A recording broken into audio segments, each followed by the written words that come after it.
Well, they did it. They overcame one of the worst first halves you'll ever see in the NFL, and it was against one of the worst teams you'll see this year, including the bottom feeders, because the Giants are a bottom feeder. And I think that's the benefit of having an extended look at a football team now across the majority, if not really, outside of these last two games, maybe one, depending on what Dallas does. Look, consistent look now, a comprehensive look at this Philadelphia Eagles team. And what we know is that they are not a bottom feeder. They are not in that bottom tier of maybe 4 teams or 5 teams that are just so bad. They are just not doing anything, even with what they can do in the future with draft picks. You know that their organization is just eternally miserable. Eagles are not that. Thank goodness they have established that. But they've also established this upward trajectory. And the second half against the Giants is proof that this team continues to move in the right direction, that they're ending games on a positive note, which is far more important than starting games on a positive or even negative note, as we've seen. This team is growing. This team is recognizing that they're in bad spots. This team is able to pull themselves out of mistakes, even mistakes that they themselves are making. Jalen Hurts misses a wide open Dallas Goedert in the first half.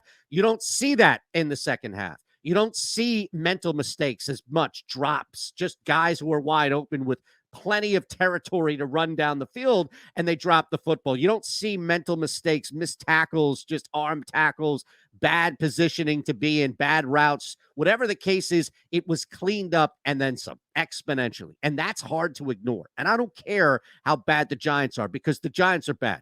The Giants might be the worst team right now in the NFL.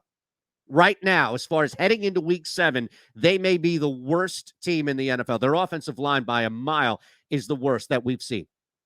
In front of us, if you're watching other teams, I thought the Steelers gave the Giants a run for their money, but it really is the Giants. Who cares? Because it's still a divisional game. It's still going to be tough in the first half. And you know what? To be fair, the Eagles made a lot of mistakes. They made a ton of mistakes, and it was frustrating again and again and again to see them hit their head against the wall, not getting anything on these drives. And then at the half, there was a crossroads. And I don't know who it was. I don't know if it was Sirianni, if it was Jalen Hurts. I don't know if it was Fletcher Cox. I don't know who the hell it was. Darius Slay, whoever it was. But there was a crossroads at the half that the Philadelphia Eagles met. And it was a challenge that they clearly rose up to. It was a matter of, is this who we're going to be? After everything that they've accomplished and all of these wins against mediocre to bad teams, is this how it's really going to end? Is it going to unravel by being swept with a Giants team that doesn't even have their starter or backup out there? Jake Fromm to Mike Glennon, it was ugly. And somebody said no. And then somebody else said no. And then everybody all of a sudden said no. And you got a football team who came out and slaughtered the Giants, and rightfully so. And it started with this. I love it. Give me more DeVonta. Hurts rolling right. Throws to the end zone. Did he stay in bounds? No signal yet. Yes, he did. Yes, he there did. It is. Touchdown. Oh, give me more DeVonta. So the Eagles extend their lead as Hurts connects with DeVonta Smith. Look at that. Delayed signal by the officials. Both feet down. That's gorgeous. Touchdown, Philadelphia. There you have it. That Fox. is beautiful. Why they draft this guy first round? This is why. Thanks, Jonathan Vilma. Appreciate that. Smith, after the game, understands this is a big moment. The state of the team here. Big moment. Say it again. The state of the team with 2 to play. What do you think? I mean, just every week. I mean, just keep chipping away every week. Just going out there, taking it day by day, and just chipping away, just every little 1%. Yeah, you see this team is so focused. A team that buys into the hype. A team that just deflates. One of those two extremes doesn't bounce back the way they did in the third quarter. I don't care what your thoughts are on if Jalen Hurts is the quarterback of the future or if Jalen Reagor's a bust. I don't care about any of that. If Fletcher Cox or Jason Kelsey are even going to be here next year, it's not my concern right now about 2022. We have a team that has proven, and this is the key here, has proven to be right at the top of that middle tier. There are 3 tiers right now in the NFL. There are about 3 or 4 teams right there at the top. Everybody in the middle, and I mentioned that handful, maybe 4 teams, 5 teams at the bottom who just stink out loud. We didn't know what the Eagles were. At the start of the season, we thought they might be a stink out loud team. And then we exhaled because we knew they were in the middle tier. Well, now after looking back with the benefit of hindsight, we know this team is far better than just middle tier. They're at the top. They can beat any football team that's not like the 2 or 3 right there at the top in the top tier. In the postseason, in the regular season, it doesn't matter. They have proven that. They can beat up on bad teams, or at least teams that are worse than them. Now, they had a couple of losses in there that are their fault. Nobody's going to explain away the Raiders' loss. Look, the Giants thing clearly was an outlier. Losing to bad teams has not been this Eagles' MO, and that is a great accomplishment. Absolutely. Baby steps here, year 1 for everybody, and that is an amazing accomplishment. Nobody is talking playoffs after this game, including Jalen Hurts. What were your expectations for yourself heading into this season for the team, and how close have you and the team come to meeting those? It's a well-rounded question, but I'll tell you honestly, I stand the moment with everything. Everybody has goals. Everybody has dreams and things that they want to accomplish. We put so much work into this. So there are big dreams and big goals that we want to achieve. But right now in this moment, I'm happy, kind of bounce back and found a way to win this game and win in a good fashion. And we'll enjoy it for 24 hours and move on to play Washington at Washington. That's one thing you know right now, regardless of your thoughts on Jalen Hurts. This man is not up right now on the playoffs. He's not thinking about, if Dallas loses and then they can sit these guys. He's focused on Washington. Doesn't mean he's going to come out and play sharp. He sure as hell didn't come out and play sharp against the Giants. But we want these guys who are in growth positions. We want these guys who are in spots where they can learn and take something away from games. We want them to be able to grow and learn on the field. We want it to be visible. We don't want it to be a conversation of, just look at them in the offseason. Let them do all these things. Oh, we want to see it. You're not going to see him work with any quarterback coach. You're not going to see him do anything in the offseason. You're going to see it on the field. And we want to see it on the field because we know it's there. And we have. And that's the beauty of what we've seen so far, all encompassing with Hurts, is we've seen it now go from bad to great in a game. Not great to bad, not okay to worse. But learn from mistake right there. Pick things up. You're sluggish for whatever reason. You're not prepared for whatever reason. You're dropping footballs for whatever reason. Now, you also have this defense who was doing everything right against one of the worst. Again, Jake Fromm is a third-string quarterback, just like Gilbert was a third-string quarterback. So take advantage of the fact that you have a stiff back there. Rodney McLeod did that. Fromm throws, and it's picked off. Intended for Galladay. And it's Rodney McLeod on the return. And that's the way to start it off. Eagles defense setting the tone. If the offense isn't going to get it done, then we'll get it done.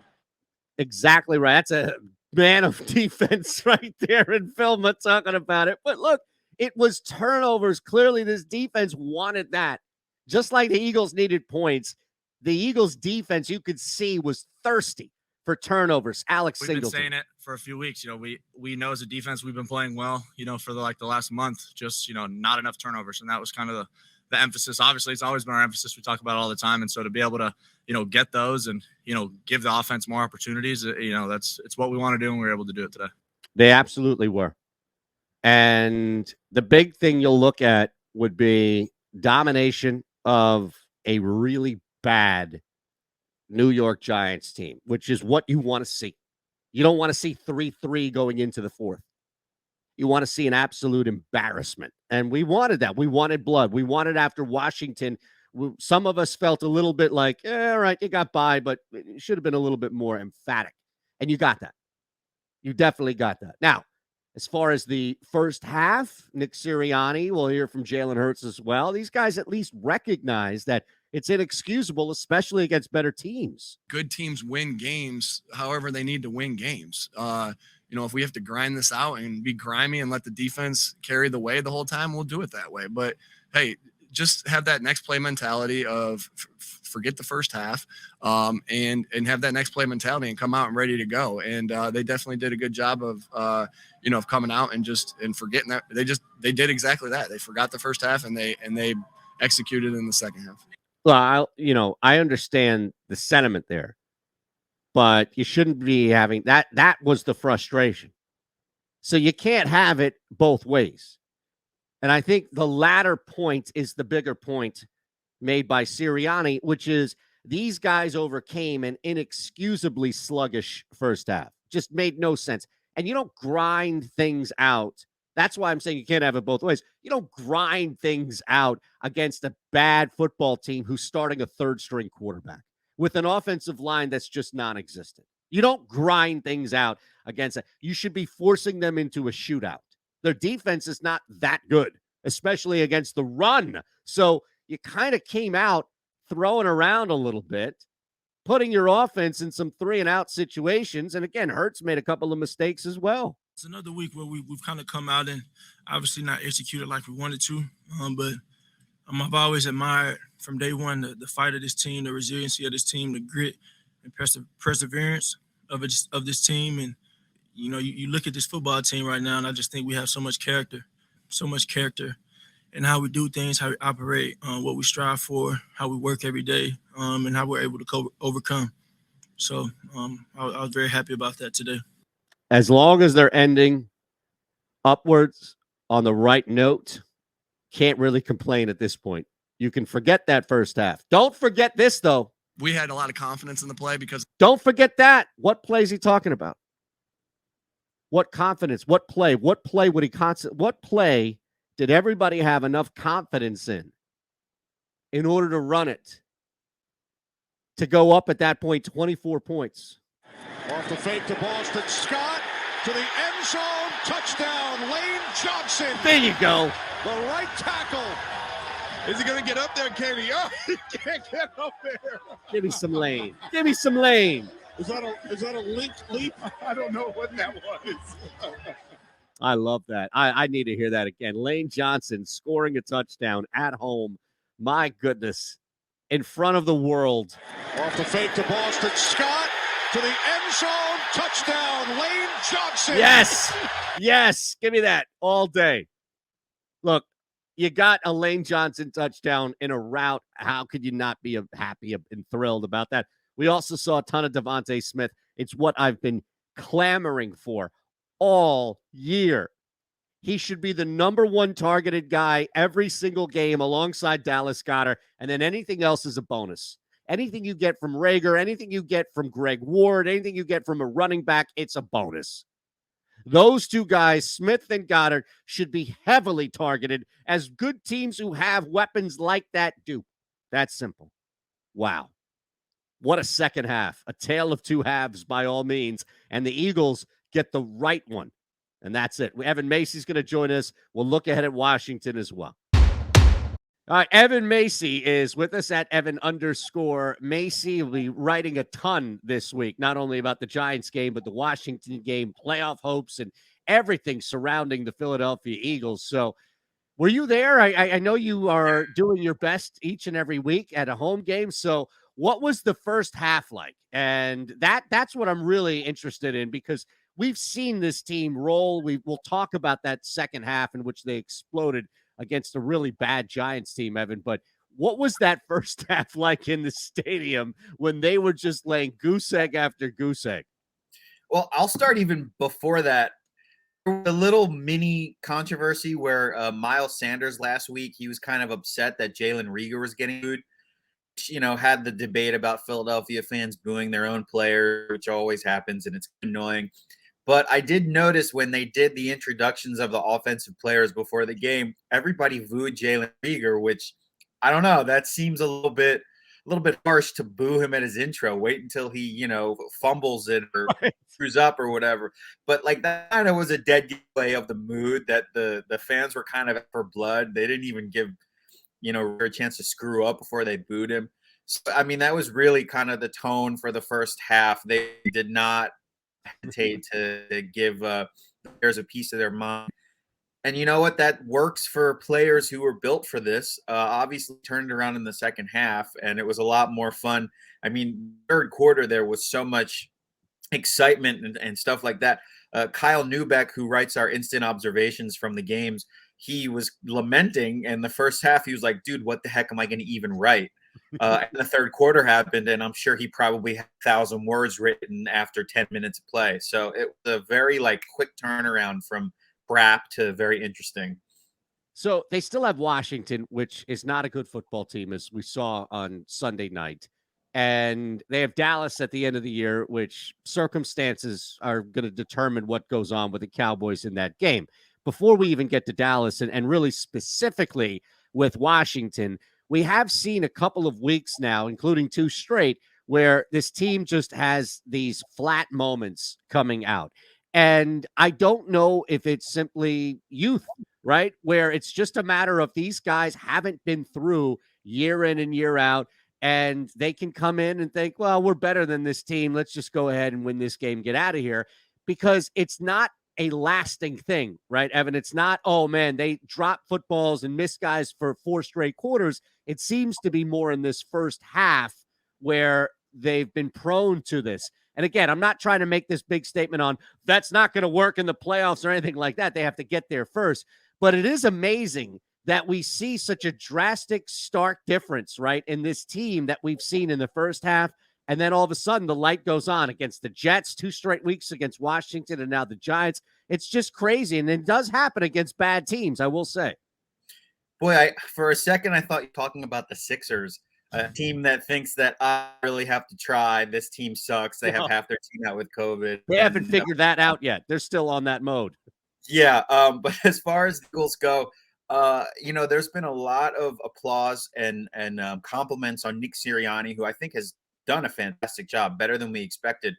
But he, in my opinion, deserves the blame for this, because if you kind of pay attention to the first drives or even the couple drives, it's almost like he doesn't want to be the run-first team. He does everything he can to resist it. I think, I don't have the numbers in front of me, but the first couple of drives, he threw it 3 times and then punted with the near interception. And then the next drive, Miles Sanders got a 7-yard run for a first, and then they threw it 3 times.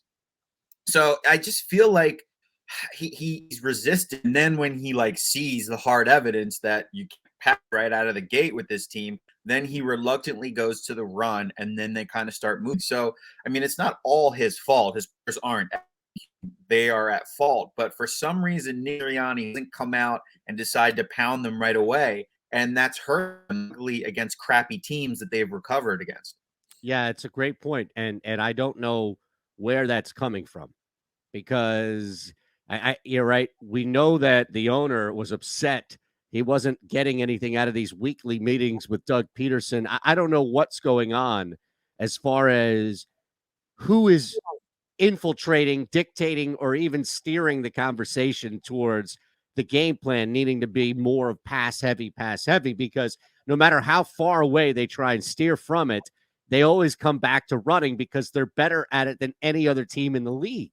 So I don't know why they insist on trying to move away from it. It's not like they were going to fool the Giants, Evan. That team is atrocious. Right. And it's not even like you can't pass the ball. I mean, the Eagles did a good job of using the passing game in yesterday's game to do most of their damage with the bomb to Watkins. There was a bomb to DeVonta Smith. I mean, they did damage in the passing game. I don't understand why they don't establish the run early, use the play action, use Hurts, his feet to kind of make option plays, etc. It never really set up the run until the passes struck out. You're right. It might not be Sirianni. Maybe I'm ignorantly passing blame. Maybe it's somebody higher up who's in his ear saying, we want Rieger. We want the other Jalen. We want Jalen Hurts to throw the ball. We want him to cook a little bit. I don't know what it is, but I think there's some of that there. And there's only a couple games left, and we'll see how they attack the last 2 teams. I think they're going to get creamed in the playoffs by whoever they face, because their best is probably good enough to beat a Packers or a Bucs team. But it's really interesting going forward. And this is getting ahead of ourselves. Are the 200? I can't even talk today. Are 2022 Eagles going to be a run-first team that takes advantage of the offensive line and these running backs, or are they going to try to reinvent the wheel, pass it, and then fail, and then reconfigure again?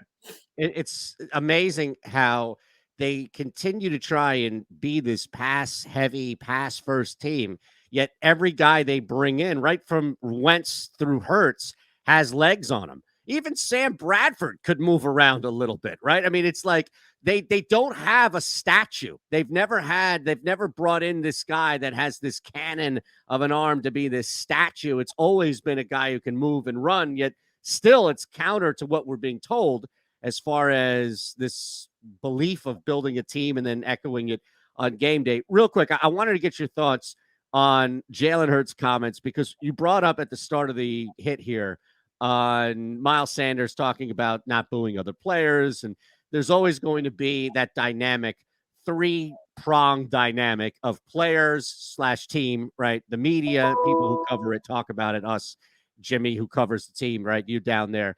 And then fans on social or just in general at the game or wherever. And those three sometimes work together. It's 2 against 1. Sometimes it's all three individually, what have you. So this was Jalen Hurts echoing what Nick Saban referenced earlier in the season about rat poison. I just want to get your thoughts on this. I'm not in the business of talking about anything but being in the moment. And everything that we do, it's focused on getting better every day and being 1-0 every day. And we know as a football team, if we control the things that we can control, should be all right. So any external factors, any rat poison out there, everybody's, I don't really care for it. I'm not trying to hear it. We know as a football team, and I know in my heart, that we've yet to play our best game. We've yet to put it all together, and we're striving for that. And I know it'll come at the right time. All right, your thoughts on Jalen using the Nick Saban rat poison, not to the same extent, but it was definitely a reference to us and everybody else out there.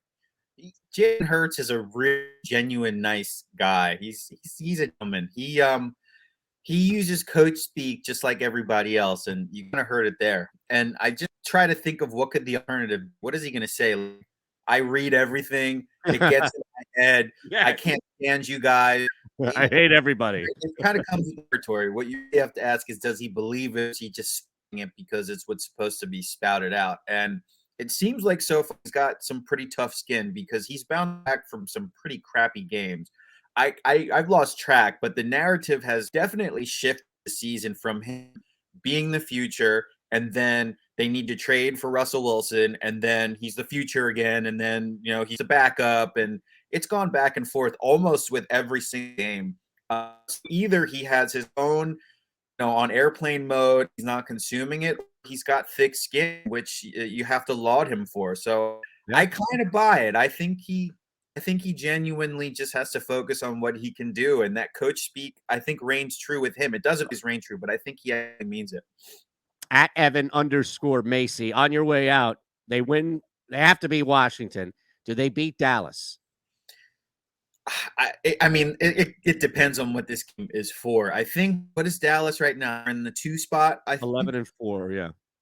I mean, obviously, if they have the 2 spot and they can't get to the 1 spot, then the Eagles could breeze, because they're not going to risk hurting their starters. It's because they're not going to have a bye week. Only one team has a bye week. I think if Dallas has something to play for, I think probably Eagles will get smoked, and they better hope to get some help next week, because they come close to clinching or clinch if particular teams lose, and that would be great. But yeah, there's going to be a lot out of their hands.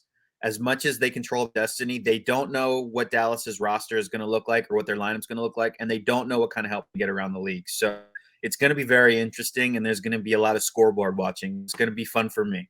Thanks, Evan. Thanks, Eytan. All right, 3 big takeaways here as we look ahead at Washington. That's going to be the third one. But the first, foremost, and the most important here is the defense. The defense made sure that 3-3 was still a possibility, and it wasn't 10-3. It wasn't 17-3. It wasn't horrible on both sides in the first half, and that's huge for the Eagles defense. The fact that they were able to keep their offense in the game, and it was only a matter of time. And then as far as the offense is concerned, that third quarter is what this offense is at its best. I don't know if you can extrapolate that, cut and paste it across 4 quarters, but I'm pretty confident that you can get halves, if not 3 quarters worth of action from this Eagles offense if run and executed correctly, which is what we saw. Jalen Hurts making throws. This team's still running the football, even though Miles Sanders was down, and that's the thing we'll have to look at moving forward. But this offense is run first. That's their identity. There is nothing wrong with that. I don't know who in the front office keeps insisting that they open games up by throwing the football. It's okay to run. It's okay to run. You have to keep running the football. That's how you're going to destroy and demolish Washington. It's how you're going to beat Dallas. It's how you make the playoffs. It's how you've won 3 in a row. It's how you've put together this stretch, minus that Giants loss, of some pretty impressive wins. It doesn't matter if you're going up against backup third-string quarterbacks. You're still doing it, and that's important. Now, the final key is looking ahead. And I say this because everything that we've heard from Hurts, from Sirianni, from any player or coach out there, everything we've heard has been specific to, we're not looking ahead. We're not looking ahead. We've got Washington. That's it. We're not looking ahead to the Cowboys. We're not looking ahead to the playoffs, et cetera, et cetera. Nope, we're just focused here. One game, one day, all that at a time, right? That's what you're getting. You go out and lose to Washington, well, it's hard to look back at all the things you said and believe it. You lose to Washington, you get caught sleeping. That's terrible. We'll see what the quarterback situation is. We'll see how bad their offense is with COVID or just banged up guys. In general, you cannot lose this game. You cannot. And this is why this is huge. This specific game coming on this week, it's easy to look ahead. This is a typical trap game in college. It's a look-ahead game. It's easy. And for a while, the Philadelphia Eagles were just not good enough to look ahead on anybody. They had to show up. They had to take care of business. That's why they destroyed Detroit. 2 straight weeks now of showing up kind of like, yeah, you know, we got this thing. And having to work for it, well, can't afford to get caught sleeping against Washington. Go Birds.